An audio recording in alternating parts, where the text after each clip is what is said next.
Hello friends, હું છું doctor Parth Rana અને આજે આ એક વાત કહું શો હું હોસ્ટ કરવા જઈ રહ્યો છું અને આજે ક્વેશ્ચન્સ પૂછવામાં આવશે ગુંજભાઈને.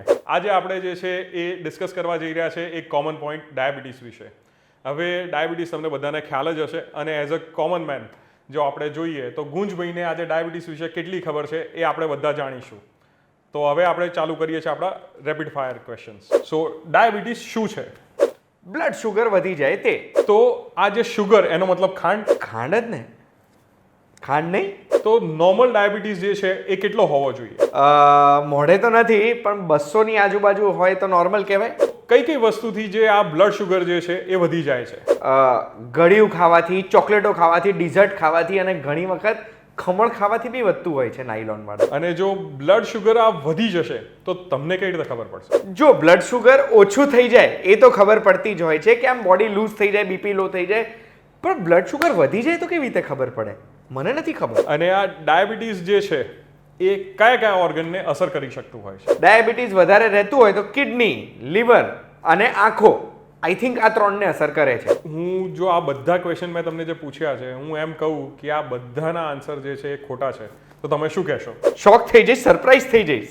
સો હવે આ બધા ક્વેશ્ચન જે છે એના આન્સર હું કરીશ અને હું તમને જે છે ડાયાબિટીસ અને ડાયાબિટીસના કારણે આંખ પર થતું નુકસાન એના વિશે હું આગળ સમજાવીશ. સો એના માટે તમારે આ આખો એપિસોડ જોવો પડશે.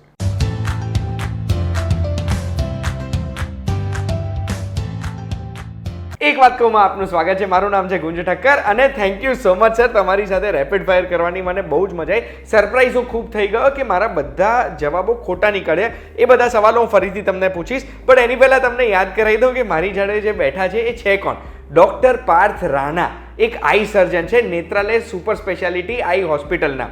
એમણે ઘણા બધા નેત્રમણી અને મેડિકલ ઇન્સ્ટ્રુમેન્ટ્સ બનાવ્યા છે. ગુજરાતનું એકમાત્ર 3D આઈ સર્જરી એમના હોસ્પિટલમાં થાય છે અને પુષ્કળ 3D સર્જરીઝ કરેલી છે એમણે અત્યાર સુધી. એમણે ઘણી બધી પેટન્ટ્સ પણ શોધી છે ને એ પેટન્ટ્સ એમણે રોયલ્ટી ફ્રી બધાને વાપરવા આપેલી છે, બધા આઈ સર્જન્સને. તો સૌથી પહેલાં તો thank you so much sir, તમે અમને સમય આપ્યો છે. હવે હું તમને પ્રશ્ન પૂછું ને એની પહેલાં તમે જે મને પ્રશ્ન પૂછ્યા હતા એના સાચા જવાબ મારે જાણવા છે, તો ફટાફટ એક રેપિડ ફાયર કરી દઈએ. ડાયાબિટીસ શું હોય? ડાયાબિટીસ એટલે આપણે કંઈ બી વસ્તુ જે ખાઈએ છીએ મોઢાથી એ દરેક વસ્તુ જે છે એ આપણા પેટમાં જાય છે, પચે છે અને એનાથી જે છે ને એ બ્લડ ગ્લુકોઝ બને છે. આ જે બ્લડ ગ્લુકોઝ બને છે એ બ્લડ ગ્લુકોઝ જે છે આપણા લોહીમાં બધે ફરે. આ હું અત્યારે હાથ હલાવી રહ્યો છું તો એને હાથ હલાવવા માટેની જે તાકાત બી જે આપે છે ને એ ગ્લુકોઝ આપી રહ્યો છે. એટલે હવે જો આ બ્લડ ગ્લુકોઝ જેટલો મારા લોહીમાં બને છે અને એ પચી જાય છે ટાઈમે, તો એ માણસને ડાયાબિટીસ નથી. જેને આ પચતો નથી, જેને બ્લડની અંદર જ જે છે એ વધારે પડતો આ ગ્લુકોઝ ફર્યા કરે છે, એ લોકોને આપણે ડાયાબિટીસ છે એમ કહીએ છીએ. બ્લડ શુગર એટલે શું? બ્લડ શુગર જે છે ને એ એક રીતે હું તમને કહું તો એ એક ખોટો વર્ડ છે. એકચ્યુઅલી એ બ્લડ ગ્લુકોઝ છે.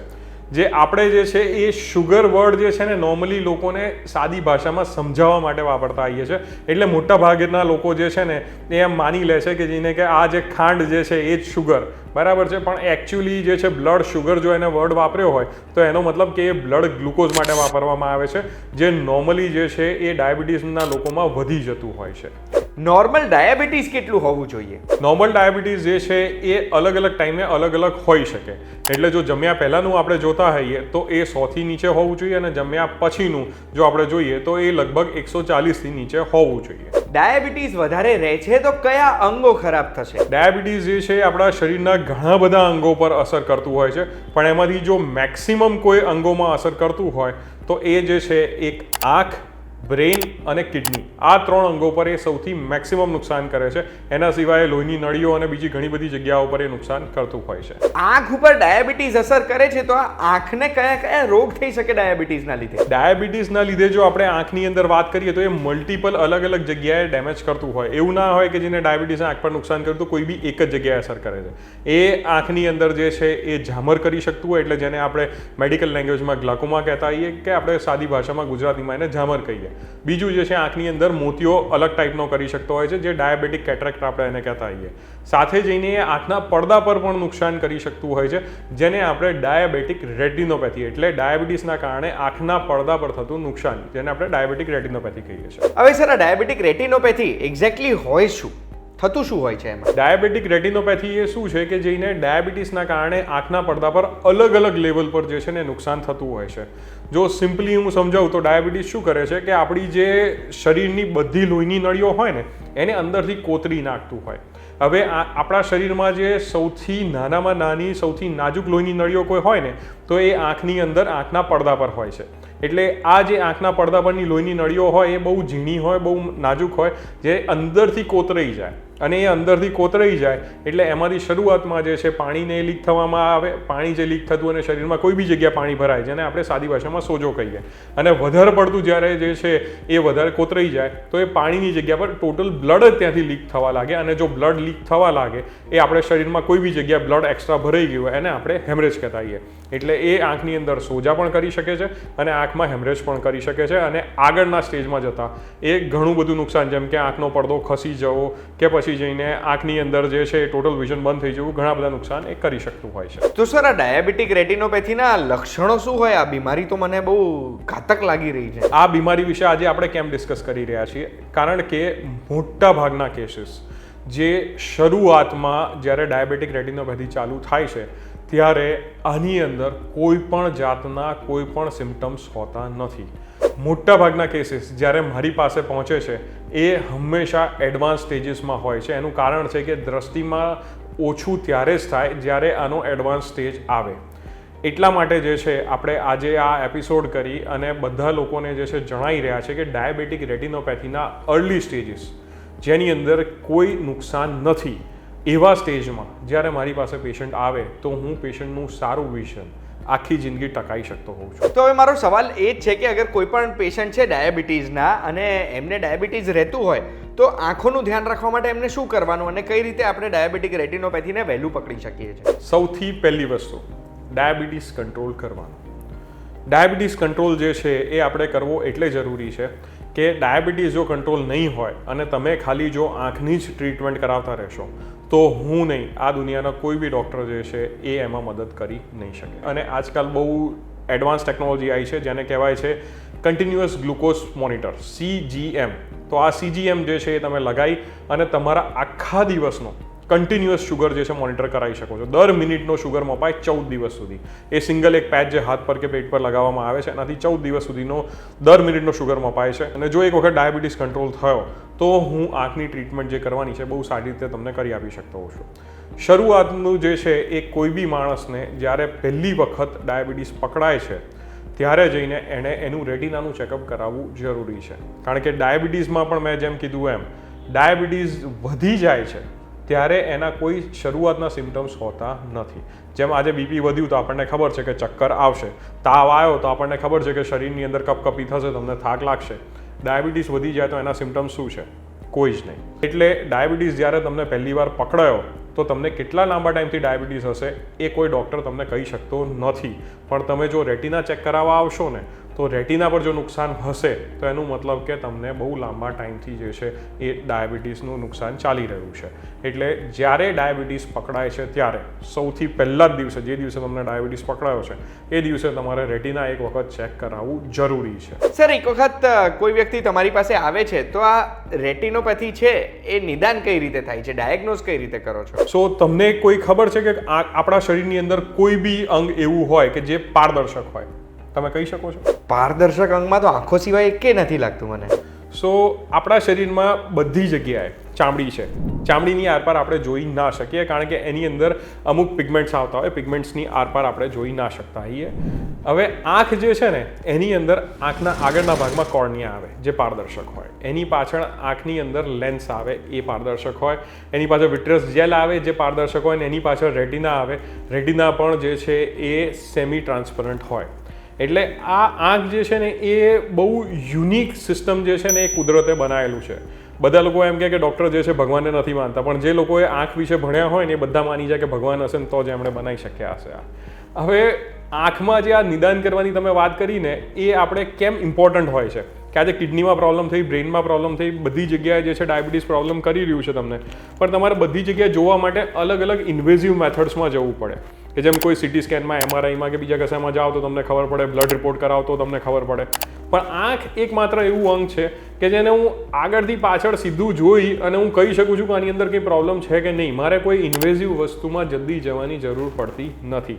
આજે જે અમારા જે રેટિનાને ચેક કરવાના જે અમારા કેમેરા હોય છે એ કેમેરાથી હું આજે રેટિના જોઈ શકું છું કે રેટિના કઈ કન્ડિશનમાં છે, રેટિનામાં ડાયાબિટીસનું નુકસાન છે કે નહીં, અને એનાથી જે છે આપણે ડિસિઝન લઈ શકતા હોઈએ છીએ કે આની અંદર જે છે આપણે ટ્રીટમેન્ટ કઈ રીતની કરવાની કે નહીં કરવાની, અને ડાયાબિટીસ તમને કેટલા ટાઈમથી હશે, અને હશે તો એ ડાયાબિટીસ તમારો વધારે રહેતો હશે કે નથી રહેતો, એ બધું આપણે જસ્ટ ખાલી જોઈને કરી શકીએ છીએ. અને આજે જો આપણે વાત કરીએ કે તમને કદાચ સાંભળ્યું હશે ક્યાંય રેટિના ચેકઅપ કરાવવા તમે જતા હો તો કીકી પહોળી કરીને પછી જઈને તમારે જે છે રેટિના ચેક કરાવવું પડે ને, જેના કારણે 4 થી 6 કલાક સુધી જે છે તમને ઝાંખું દેખાય, અને એ ઝાંખપના કારણે તમે તમારું સરખું કામ ના કરી શકો, ડ્રાઇવિંગ ના કરી શકો, તમારો એ દિવસ બગડી જાય અને તમારે એક માણસ બીજો સાથે લઈને આવવો પડે, અલગ છે. આજે હું જે નેત્રાલયની અંદર અમુક સાધનો રાખું છું જ્યાં આગળ હું કીકી પહોળી કર્યા વગર લગભગ 98% સુધીનું રેટિનાનો ફોટો પાડી શકતો હોઉં છું, અને હું એનાથી ટ્રીટમેન્ટ કરતો હોઉં છું. એનાથી શું ફાયદા છે કે એક તો તમારે કીકી પહોળી કરવી નથી પડતી. હું કીકી પહોળી કર્યા વગર ડાયરેક્ટ જે છે તમને કહી શકું છું કે તમને રેટિનોપેથી છે કે નહીં. અને બીજી વસ્તુ કે જે મલ્ટિપલ ટાઈમ જ્યારે તમે આગળ મને બતાવવા આવો છો ત્યારે જૂનો ફોટો અને નવો ફોટો કમ્પેર કરીને હું કહી શકું છું કે પહેલાં જે છે કેટલું હતું, પછી કઈ રીતનું છે, ટ્રીટમેન્ટ આગળ કરવાની જરૂર છે નથી, આપણી ટ્રીટમેન્ટ અસર કરે છે નથી કરતી, ઇવન તમારો ડાયાબિટીસ કંટ્રોલમાં છે કે નથી, એ પણ આપણે બધા ક્વેશ્ચન્સ જે છે ને એ આપણે એક સાથે આ રીતની ફોટોગ્રાફી કરી અને આન્સર કરી શકતા હોઈએ છીએ, ને તમે તમારો પોતાનો રોગ જે છે ને એ સમજી શકો છો. એક વખત પકડાઈ જાય કે રેટિનોપેથી છે તો એના પછી ટ્રીટમેન્ટ ઓપ્શન્સ કયા હોય છે? ટ્રીટમેન્ટ ઓપ્શન્સ જે આની અંદર જે છે ને એ મલ્ટિપલ લેવલમાં હોય છે. જેમ મેં શરૂઆતના લેવલનું કીધું કે જ્યારે શરૂઆતના લેવલમાં મારી પાસે કોઈ આવે છે ને જ્યારે બહુ માઇન્યુટ નુકસાન ચાલુ થયેલું હોય તો હું અમુક ડ્રોપ્સ આવતા હોય છે કે અમુક ગોળીઓ આવે છે જેનાથી હું આ ડાયાબિટીક રેટિનોપેથીને કંટ્રોલ કરી શકું છું. જ્યારે એનાથી આગળના સ્ટેજમાં કોઈ વધે છે અને કોઈને જે છે આંખમાં સોજા ચાલુ થયા છે કે બીજું જે છે હેમરેજને એવી પ્રોબ્લેમ ચાલુ થઈ છે તો અમે એને જે છે અમુક ટાઈપના ઇન્જેક્શન્સ આવે છે અને અમુક જે છે લેઝર્સ આવે છે એનાથી બી જે છે હું એને કંટ્રોલ કરી આપી શકું છું. અને ડાયાબિટીક રેટિનોપેથીનો જો છેલ્લો સ્ટેજ કોઈને ચાલુ થઈ ગયો છે જેને પ્રોલિફરેટિવ ડાયાબિટીક રેટિનોપેથી કહેવાય, તો એવા સ્ટેજીસમાં જ્યારે આપણે વિઝનને બચાવી રાખવું હોય તો અમે ઓપરેશન કરીને પણ જે છે એ વિઝનને બચાવીને રાખીએ છીએ. અને આના માટેનું જે 3D સર્જરીનું સૌથી એડવાન્સ મશીન કહેવાય વર્લ્ડ વાઇડ, જે સૌથી બેસ્ટ મશીન માનવામાં આવતું હોય છે, એ ગુજરાતમાં આપણે આજે નેત્રાલયમાં રાખી રહ્યા છે અને કેટલાય બધા લોકોની દ્રષ્ટિએ આપણે જે છે એ આની અંદર ઓપરેશન કરીને બચાવી શકતા હોઈએ છીએ. તમે થોડા વખત પહેલાં મને એવું કીધું હતું કે અગર લેટ આવે છે કોઈ દર્દી તમારી પાસે તો કદાચ રેટિનોપેથી તમે રિવર્સ ના કરી શકો, તો દરેક વ્યક્તિ જેને રેટિનોપેથી થાય છે આ ડાયાબિટીક રેટિનોપેથી એ રિવર્સેબલ નથી હોતી કે રિવર્સ કરી શકાય? આ બહુ જ સારો ક્વેશ્ચન છે. એટલે ઘણા બધાનું માનવાનું એવું હોય છે કે એક વખત મને આ થઈ ગયું તો હવે ક્યારે મટશે નહીં, હું એક વખત ઇન્જેક્શન લેવાના ચાલુ કરીશ આંખમાં તો પછી મારે આખી જિંદગી લેવા પડશે. એટલે એવું બિલકુલ આની અંદર નથી હોતું. આ શું છે કે મલ્ટીફેક્ટોરિયલ વસ્તુ છે. મલ્ટીફેક્ટોરિયલ એટલે આમાં અલગ અલગ વસ્તુઓ જે છે ને એ મેટર કરે છે. જો તમે અર્લી સ્ટેજમાં મારી પાસે પહોંચી ગયા છો તો હું માત્ર ડાયાબિટીસને રિવર્સ કરાવીને અમુક ડ્રોપ્સ કે ગોળી આપીને બધી વસ્તુઓ રિવર્સ કરી આપી શકું છું, બધી વસ્તુઓ નોર્મલ થઈ શકતી હોય છે. જો તમે એડવાન્સ સ્ટેજીસમાં આની અંદર આવતા હો તો પણ એવું નથી કે જેને આની અંદર દ્રષ્ટિ જતી રહી. અમુક ઇન્જેક્શન્સથી, લેઝરથી કે ઓપરેશનથી બી આપણે દ્રષ્ટિ બચાવીને રાખીએ છીએ. અને જેમ ડાયાબિટીસ કંટ્રોલમાં રહે છે એ જ રીતે આપણે ડાયાબિટીક રેટિનોપેથીને પણ આપણે કંટ્રોલમાં રાખી અને આખી જિંદગી સુધી લોકોનું વિઝન બચાવી શકીએ છીએ. ઇવન જે લોકોનું વિઝન જતું રહ્યું હોય છે એને પણ પાછું લાવી અને એને પણ આપણે ટકાઈને રાખી શકીએ છીએ.